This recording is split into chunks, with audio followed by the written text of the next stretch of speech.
Peace and love. Sending you all positive energy, high vibe, success on your entrepreneurship, all love, all positivity, 222 on the clock. Make sure you subscribe to my YouTube channel, you hit the like button, and you leave me any comments or questions in my description below. Today, I'm going to be speaking about the autumn equinox. How is it celebrated in African descent, African spirituality? Okay. Now, in Kemet is the mother civilization that practiced African spirituality. One of the first mother civilizations, actually. And the knowledge is now crystallized and is spreaded throughout the universe. Okay. So when I let you all know the allegories of African descent, it's so that everybody can be able to tap in, perceive a higher level of consciousness, and look at things with a bird's eye view. Okay, if we are African descent, it helps us to be aligned perfectly with our ancient origins and also with nature. Okay, so in autumn equinox, they celebrate the morning of Asar.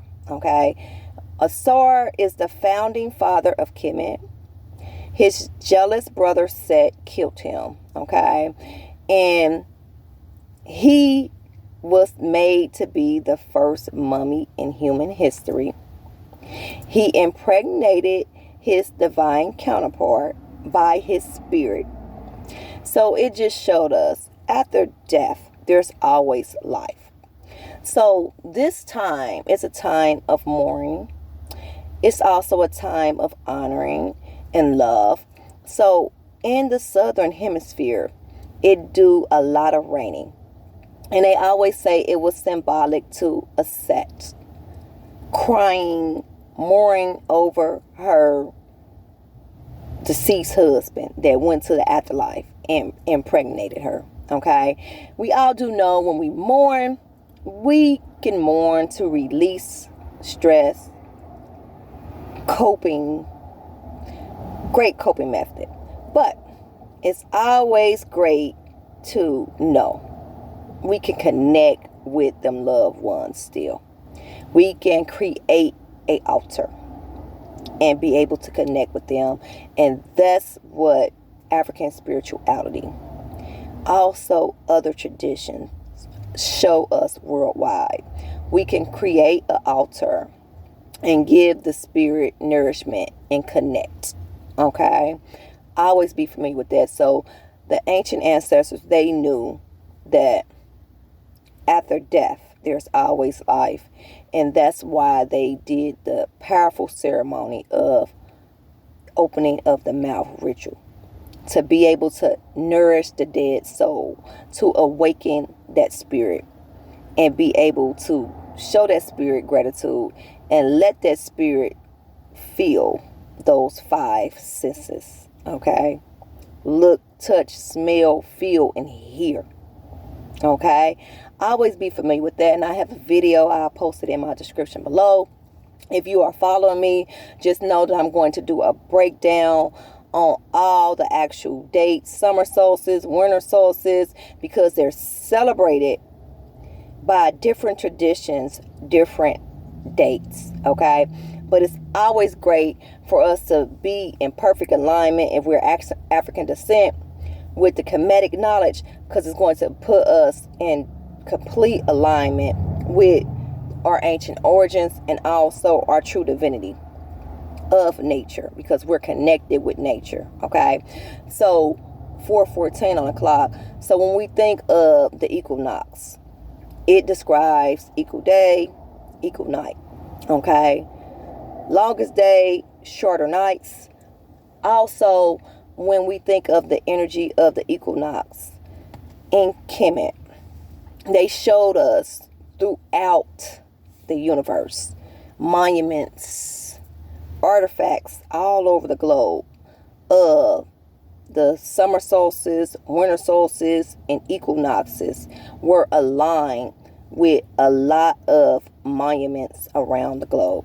Okay, they align with also the pyramids, the star systems, and the sun as well. Always be familiar with that. So what they did was they honored a star, and he changed from the color green to the color black. So he's black in autumn. And it describes shadow work. When we think of black, we think of mystical, magical, dark side, powerful. Okay? So we have to go and connect with our shadow self. Okay? And that's what Asura was showing us. To go in, do some self-reflecting, do some self-discernment, and connect with those things that we are uncomfortable with, to get comfortable. The things that we kind of like push off, reject, bring it back in. 555. Discern it. See what need to be fixed. Show some attention to it. And release what no longer serves us. And bring great things in. Okay? Always be familiar with that. So we notice this is a season where we see things start to grow back that was completely dead.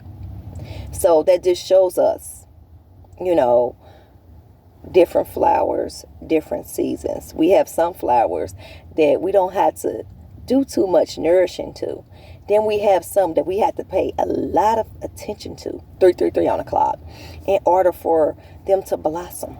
Okay? So it's just like how we work as a collective consciousness.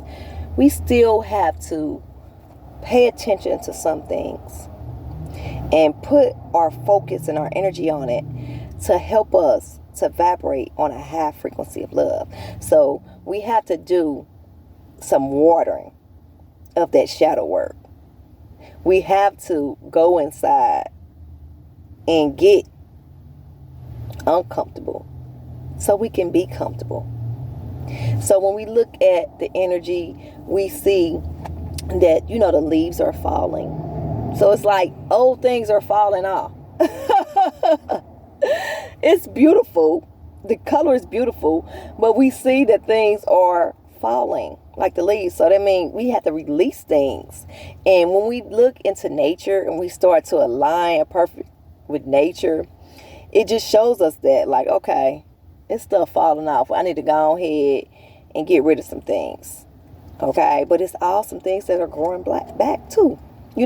So we just have to pay attention to nature, and then it'll let us know how to align perfectly with our true divinity. Okay? Always be familiar with that. So this is a time that it was a lot of mourning and intense, but it was also a time of showing love and connecting with a set. And when we connect with the ancient ancestors, we show gratitude, we show a sense of love. We are always compensated for that. They love gratitude. They love to be honored and noticed, So we always have to be familiar that we're going to have those dark and intense times. Like we just going to have to deal with them. And it's okay to mourn. Okay? Mourning is a great coping method, but we know not to stay there, but release, let go, and just know that if any one of our loved ones have passed on, we can always connect with them, okay, by getting the altar, getting their favorite food, getting an incense and a candle, and connecting, okay. And they show us that even with the birds in Kemet, where the birds, the deceased spirits will transform into the birds and communicate with the healers. So they show us after death there's always life in Kemet, and how to create metamorphosis and rise and see that light inside of us and blossom and fly like a beautiful butterfly. But first, we must go into hermit mode, as Asar is symbolic to the darkness. Hermit mode, dark space, self-discernment. And when we do we purge, we feel so much better because we are having some self-awareness. We acknowledging that we need to fix some things. And when we do, it helps us to become better. 10:10 on the clock. So we always want to be able to tap into the power of being able to check ourselves if we had to, discern ourselves, and it's for our greatest good. You know, there's nothing wrong with going back if we had to in order to move forward. And sometimes we do have to take a step back and say, well, I need to sit down, go and sit in a space of calmness, remove all things from away from me, and focus directly on me. Once we do that, we create the most beautiful things, and we tap into our true divinity once we are working on ourselves. Because after we work on ourselves, we then see the unconditional love that's in us, and we express it outwards. We start to express our creativity, our love, and our passions. And that's what the ancient ancestors wanted us to do. Okay? That's why they put the statues, the monuments all over the globe, so we'll have the understanding that we resonate with nature. And once we are connected with nature, it connects us to our true divinity. And we are the netters. And once we go out and we start to ground ourselves, we get in that grass, we start to do the earth, and we start to follow the stars, watch the moon, sun gaze. It helps our being because we are nature. And nature is us. We are not separated, but it helps us in so many different ways. It helps us to heal. It helps us to learn. It helps us to grow and see that we are connected to that universal love, that universal power. And you can just see the difference of when you connect with nature and you still start going out and you earthing and you grounding yourself and you going out on a hike, of how it transcends the body. It just makes the body feel so much better because it's a part of us. That's who we are.